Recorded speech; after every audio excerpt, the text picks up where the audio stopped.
Assalamualaikum warahmatullahi wabarakatuh. Salam sejahtera bagi kita semua. Perkenalkan, saya Indra Jayakusumawardana, SSOS, M-Sosio, dosen di program studi Sosiologi, Fakultas Ilmu Sosial dan Ilmu Budaya, dengan latar belakang keilmuan di bidang sosiologi pendidikan secara umum dan kajian pedagogi kritis. Saya telah mengajar selama 3 tahun, sejak tahun 2022. Selain mengajar, saya juga aktif dalam penelitian, pengabdian pada masyarakat, serta publikasi karya ilmiah berupa jurnal dan juga buku ber-ISBN. Pada kesempatan kali ini, saya akan memaparkan rencana pembelajaran semester mata kuliah Sosiologi Pendidikan dengan kode SBS 234 berbobot 3 SKS. Mata kuliah Sosiologi Pendidikan ditempuh mahasiswa pada semester 6 dengan prasyarat telah menyelesaikan mata kuliah yang lain. Secara umum, mata kuliah Sosiologi Pendidikan adalah subdisiplin ilmu sosiologi dalam paradigma interdisipliner yang mengkaji berbagai isu-isu serta realitas pendidikan secara reflektif, baik secara tekstual dan kontekstual melalui pendekatan teoritis maupun metodologis yang relevan.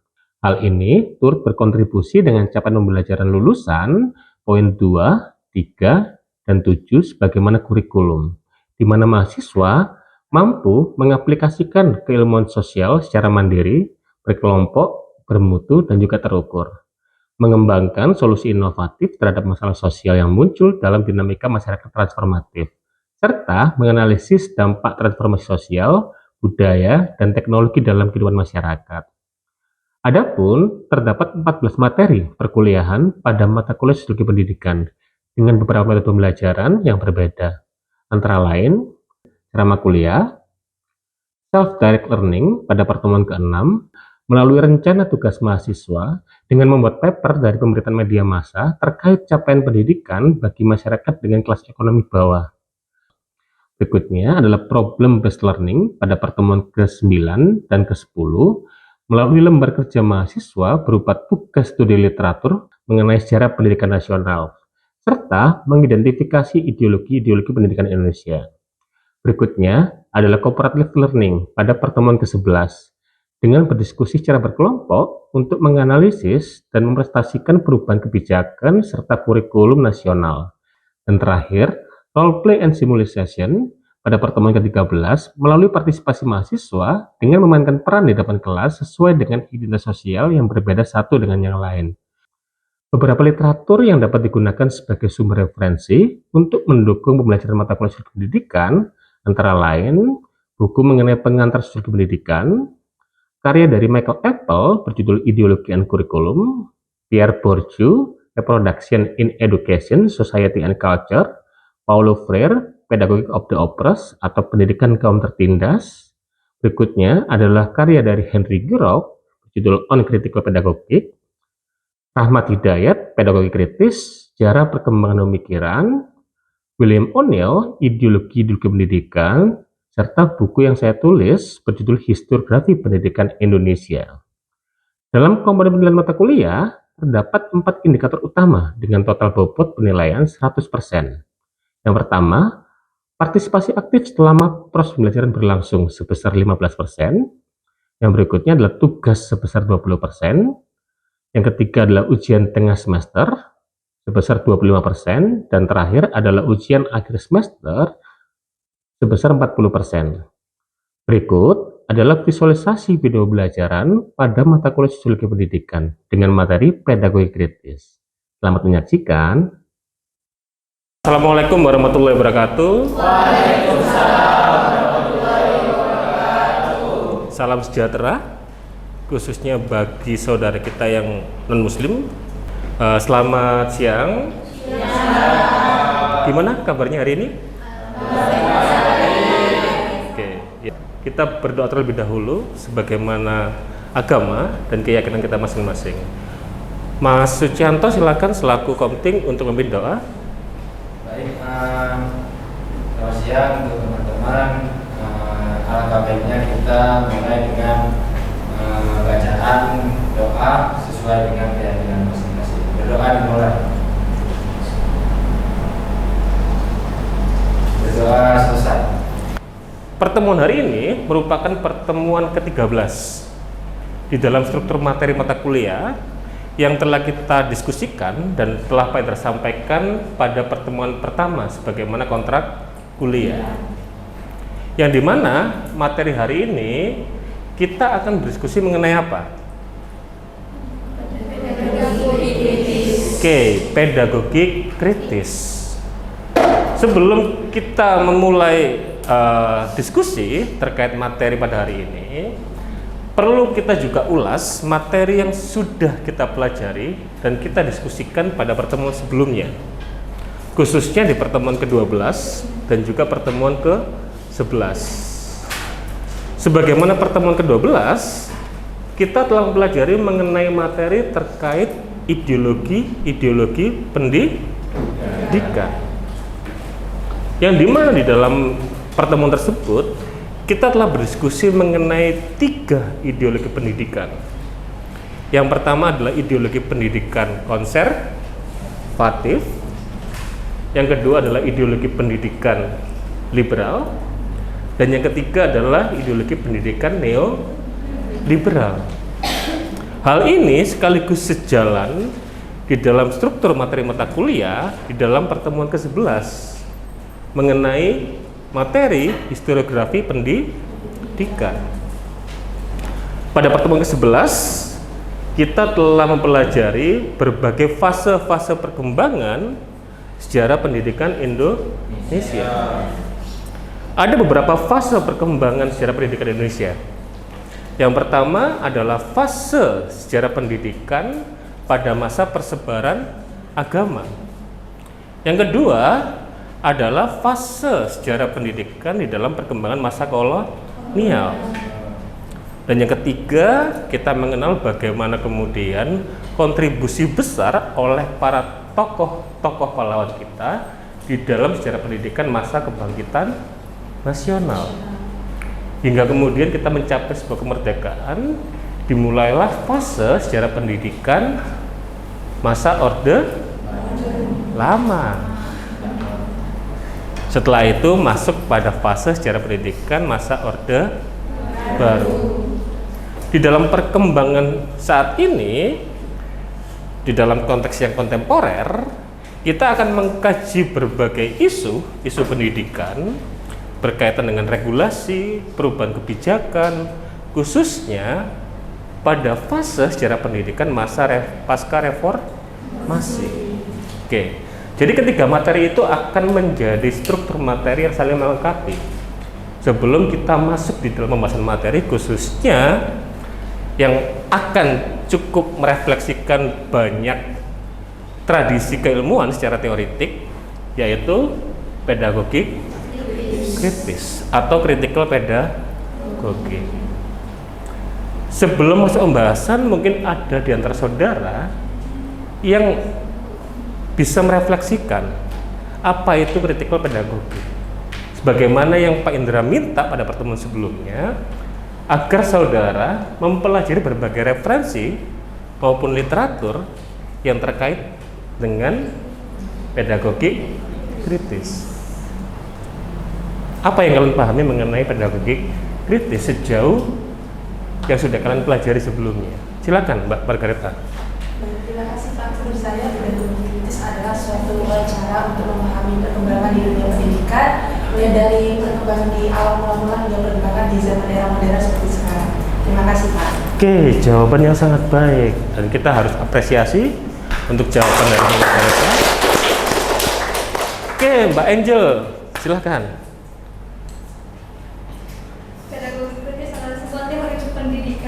Ataupun sebuah praktik pembelajaran yang didasarkan pada untuk membangun sebuah kesadaran kritis siswa untuk berusaha untuk memberikan penjelasan dan juga pengembangan tentang kondisi sosial yang dianggap menindas ataupun tidak adil.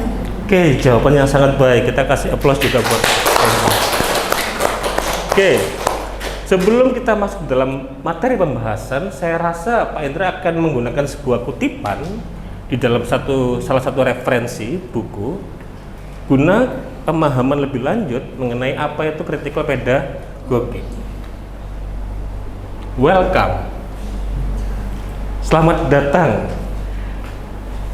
Yang dimana kutipan ini merupakan kutipan dari dua tokoh di dalam tradisi kritikal pedagogik, yaitu Henry Giroux dan juga Peter McLaren, khususnya di dalam berbagai perspektif, baik itu liberal dan juga konservatif, di dalam menjelaskan makna mengenai sekolah. Jadi ada beberapa poin-poin utama yang bisa kalian refleksikan, khususnya mengenai apa itu liberal dan juga konservatif. Itu kenapa Pak Indra pada awal pertemuan hari ini kita juga perlu mengulas kembali materi pada pertemuan sebelumnya, khususnya mengenai materi ideologi pendidikan. Oke. Ini juga sejalan dengan rencana pembelajaran semester. Sebagaimana kontrak kuliah pada pertemuan pertama ya, yang berkaitan dengan capaian pembelajaran lulusan, capaian pembelajaran mata kuliah, dan juga capaian pembelajaran mata kuliah sebagai bagian dari bahan kajian. Pada materi mengenai sejarah pendidikan, kalian juga telah melakukan apa yang disebut sebagai direct learning gitu kan, atau pembelajaran secara mandiri untuk mengeksplorasi berbagai referensi yang terkait dengan sejarah pendidikan yang sangat-sangat luas gitu. Oke. Tujuannya jelas agar kalian memahami bahwa paradigma kritikal pedagogik merupakan bagian dari perspektif teori pendidikan. Dan capaiannya adalah bukan hanya memahami, tapi kalian juga bisa menjelaskan gitu kan. Untuk itu diperlukan sebuah komunikasi yang kolaboratif gitu kan, dan juga partisipatif dari mahasiswa dan juga dosen. Yang pertama berkaitan dengan konsep pedagogi kritis. Yang kedua berkaitan dengan tradisi pedagogi kritis. Yang ketiga, tokoh dan teori pedagogi kritis. Yang keempat, oke, dan yang kelima, siapa tokoh dari teori sosiologi klasik? Angkat tangan. Silakan. Silakan, Mas. Sohob. Ya, ditulis di depan, Mas.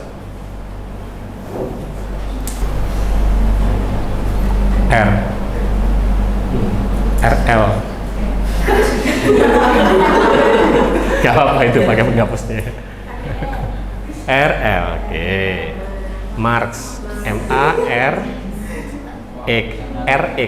oke. Ya, oke. Kita kasih plus, gak apa-apa. Jadi kita perlu mengapresiasi saudara kita ya, Mas Sohib gitu kan, yang berani untuk menunjukkan pengetahuannya, meskipun memang harus dieksplorasi lebih lanjut gitu kan. Ada yang lain untuk melengkapi mungkin? Oke, silakan Mbak Yunita. Siapa lagi?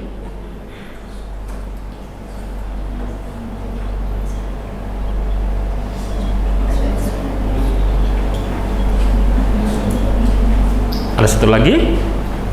Atau ada koreksi mungkin? Oke, silakan Pak Kereta. Berarti kurang siapa?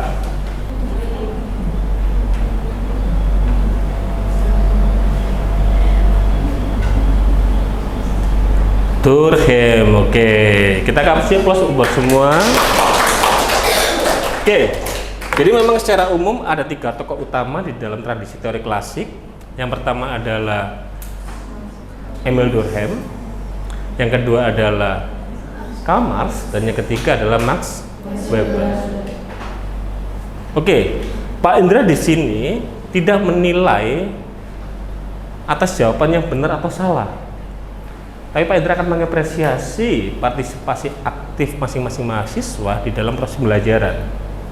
Jadi saya rasa klasik dikenal sebagai teori sosiologi modern. Saya rasa ada bisa menjawab mungkin siapa saja tokoh-tokohnya? Siapa? Pierre Bourdieu, oke. Siapa? Talcott Parsons, teorinya apa? Agil, struktural fungsional. Siapa lagi? Peter L. Berger. Siapa lagi? Siapa? Herbert Mead, oke. Teorinya interaksionisme simbolik. Siapa lagi? Ayo, siapa tokoh yang memperkenalkan teori mengenai stigma atau dramaturgi? Oke. Siapa modern? Ada sebuah fase yang tertinggal sebelum masuk pada teori sosiologi postmodern, yaitu teori kritis. Itu adalah cikal bakal di dalam perkembangan teori critical pedagogy. Oke, saya rasa kita perlu memahami dulu mengenai konsep critical pedagogy. Ada beberapa poin utama, di mana tadi yang disampaikan oleh Mbak Ruth Angel bahwa critical pedagogy didefinisikan sebagai teori pendidikan dan praktik pembelajaran yang didesain untuk membangun sebuah kesadaran kritis mengenai kondisi sosial yang dianggap tidak adil dan juga menindas. Untuk itu, salah satu tokoh yang punya kontribusi besar di dalam perkembangan teori critical pedagogy atau pedagogi kritis adalah Paulo Freire. Dia menjelaskan mengenai 3 bentuk kesadaran. Yang pertama adalah kesadaran magis. Yang kedua, kesadaran naif.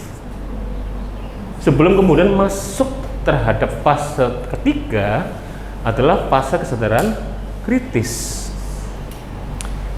Kesadaran magis itu diartikan pendekatan dari Pierre Bourdieu gitu kan. Ada 4 imperatif yang akan mempengaruhi keberhasilan individu di dalam sistem sosial yang kemudian disebut sebagai modal kapital. Modal apa aja?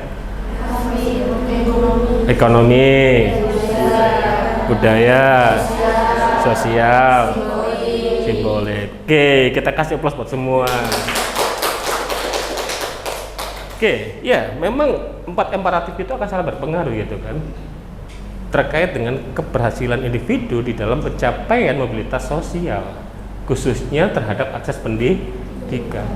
Dan seringkali ada beberapa kelompok-kelompok yang mengalami diskriminasi atau penindasan. Untuk itu, kenapa critical pedagogy menjadi penting di dalam studi, di dalam tradisi teori pendidikan. Hal ini tujuannya apa? Untuk memberikan sebuah transformasi sosial atau perubahan sosial yang lebih setara. Dari mana? Papua. Dari Papua. Jauh sekali, Mbak. Kok kuliah di Madura? Dapat beasiswa di sini. Oke. Beasiswa apa namanya? Afirmasi. Afirmasi. Ada yang tahu apa itu beasiswa afirmasi? Putra putri daerah. Putra putri daerah. Kita harus memahami bahwa ada sebuah kesenjangan akses pendidikan khususnya di beberapa wilayah yang kemudian kita kenal sebagai wilayah 3T. Dan asal wilayah Mbak Yunita itu merupakan masuk dalam kategori 3T. Sehingga perlu ada sebuah stimulus melalui beasiswa afirmasi agar memberikan kesempatan yang lebih khususnya bagi masyarakat di wilayah-wilayah tertinggal. Dan kita harus apresiasi bagaimana kemudian perjuangan Mbak Yunita sampai sekarang di semester 6. IPK-nya berapa, Mbak? Ya, 3 ke atas. 3 kan? Oke, keren kan berarti kan? Artinya Mbak Yunita memanfaatkan secara baik kesempatan atau peluang di dalam mobilitas sosial. Sebelum memahami critical pedagogy, kita harus memahami sebuah tradisi di dalam teori kritis. Sedangkan Jürgen Habermas memberikan sebuah jalan tengah yang disebut sebagai tindakan komunikatif dan memberikan sebuah konsep yang disebut sebagai ruang publik, ruang yang setara bagi setiap elemen masyarakat. Berikutnya di dalam tradisi ini kemudian berkembang seorang tokoh bernama Paulo Freire. Di dalam karyanya berjudul Pedagogy of the Oppressed, atau di dalam karya versi bahasa Indonesia judulnya adalah Pendidikan Kaum Tertindas, yang kemudian berkembang di dalam tradisi khususnya di benua Amerika. Jadi kita harus tahu bahwa di dalam tradisi ilmu sosiologi itu ada sebuah tradisi yang akan sangat segmented ya, di dalam kajian-kajian atau paradigma tertentu. Kalau pedagogi kritis berkembang di Amerika, kita juga bisa melihat kajian yang lain berkembang di Inggris misalnya, melalui apa yang disebut sebagai culture studies.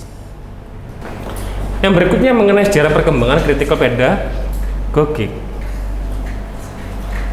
Critical pedagogic berkembang di tahun 60-an melalui karya dari Paulo Freire berjudul Pedagogy of the Oppressed, Education, the Practice of Freedom. Pendidikan yang membebaskan. Yang berikutnya Michael Apple dengan karyanya berjudul Education and Power, pendidikan dan kekuasaan. Dan juga ada karya yang sangat menarik berjudul Ideology and Curriculum. Apple memperkenalkan sebuah konsep di dalam teori sosiologi pendidikan yang disebut sebagai hidden curriculum, kurikulum tersembunyi. Dan ini sekaligus merefleksikan sebuah konsep dari Pierre Bourdieu yang disebut sebagai doxa. Oke, yang berikutnya Henry Giraud dalam karyanya Ideology, Culture, and the Process of Schooling on Critical Pedagogy. Secara spesifik, dia berbicara mengenai pedagogi kritis. Dan yang terakhir adalah Peter McLaren. Agak menarik judulnya gitu kan, Critical Pedagogy and Predatory Culture, budaya predator, gitu kan, bahwa selama ini pendidikan yang kita kenal memberikan sebuah kebebasan, ternyata justru menciptakan apa yang disebut sebagai reproduksi sosial, hanya diperuntukkan untuk kelompok-kelompok tertentu dan membatasi kelompok-kelompok minoritas. Ya, silakan. Saya menanyakan terkait sejarah perkembangan pedagogi ini kan dipengaruhi dari 4 tokoh di depan. Oke. Yang menurut saya menarik itu bagaimana ketika keempat tokoh ini saling mengkritik dan saling mengembangkan teori ini sehingga muncullah teori pedagogi kritis yang kita gunakan sekarang. Oke, terima kasih Mbak Natasha. Ini menjadi menarik ketika kita berbicara mengenai bagaimana perkembangan tradisi teori di dalam ilmu sosiologi. Jadi perlu diingat bahwa masing-masing tokoh di atas itu akan saling mengkritisi dan juga melengkapi. Bahkan beberapa karya di dalam kritikal pedagogik itu bersifat kolaboratif, yang artinya bahkan Freire juga pernah menulis sebuah jurnal dengan Giroux yang pada dasarnya mereka punya gagasan yang sama di dalam memahami paradigma pendidikan, bahwa pendidikan yang selama ini dianggap membebaskan ternyata menciptakan sebuah kondisi yang diskriminatif. Kita akan merefleksikan dalam sebuah realitas pendidikan misalnya, khususnya mengenai isu-isu dan juga masalah pendidikan. 2025 ini seiring perubahan pemerintahan, apakah kebijakan yang sebelumnya diambil melalui MBKM itu masih berlangsung hingga sekarang? Tidak. Terus berubah jadi apa sekarang? Apa? Yang awalnya kampus ini menjadi kurikulum kampus merdeka, sekarang diganti kampus berdampak. Kampus berdampak. Bedanya apa? Mulai dari mekanisme ataupun kegiatannya secara tidak langsung juga berubah. Oke. Bahwa konsekuensi atas perubahan kurikulum yang artinya akan merubah secara keseluruhan, ya, baik itu model dan juga metode pembelajaran, dan juga bagaimana unsur-unsur penunjang di dalam upaya peningkatan kualitas pendidikan. Apakah menurut saudara pendidikan atau akses pendidikan di Indonesia sudah merata? Yang keras angkat tangan. Silakan Mbak Junita. Tidak merata, Pak. Nah, seperti apa itu? Seperti contohnya di Papua gurunya kurang. Oke. Gurunya kurang, terus fasilitasnya juga kurang, dari SD sampai SMP sampai SMA kurang. Oke. Kalau perkuliahan juga agak bagus. Oke. Jadi ada sebuah realitas yang menarik bahwa kita mengalami keterbatasan sumber daya manusia, khususnya tenaga guru. Kalau kita berbicara mengenai analisis sosial, artinya ada sebab dan juga Akibat. Kira-kira apa yang latar belakangi kenapa profesi guru tidak lagi menarik? Kenapa? Kenapa profesi guru nggak lagi menarik? Iya Mbak, silakan. Karena kurang sejahtera gitu Pak, dari yang segala macam itu kurang didukung sama freelance sendiri. Oke, jadi menurut Mbak Cynthia bahwa profesi guru nggak menarik karena kesejahteraannya tidak terjamin. Emang bener ya? Oke, bukan Pak Indra yang bilang ya? Ya, kalian yang bilang ya. Jadi memang itu harus dianalisis lebih lanjut. Oke, karena sebagaimana SKS pada pertemuan mata kuliah ini waktunya sangat terbatas, saya rasa kita perlu akhiri pembahasan materi pada hari ini. Tapi sebelum menutup perkuliahan, mungkin ada pertanyaan? Nggak ada? Sudah jelas semua ya? Oke. Kalau sudah jelas, Pak Indra meminta kalian untuk belajar secara mandiri di rumah, khususnya mengenai materi pada pertemuan minggu berkaitan dengan kebijakan-kebijakan pendidikan Indonesia. Jadi saya harap saudara mencari berbagai referensi, baik itu pemberitaan media massa, khususnya yang terkait dengan isu-isu pendidikan, baik isu maupun masalah-masalah pendidikan, yang dimana nantinya kalian perlu mengelaborasikan dan juga merelevansikan dengan pendekatan teoritis, khususnya di dalam analisis kritikal pedagogi. Nanti Pak Indra akan memberikan beberapa sumber-sumber literasi ya, yang bisa kalian akses, khususnya Pak Indra juga akan menyertakan referensi-referensi di dalam tokoh-tokoh di depan. Jadi silakan kalian baca secara mandiri, kalian coba relevansikan dengan berbagai isu-isu dan masalah-masalah pendidikan Indonesia, dan buat dalam bentuk artikel ilmiah.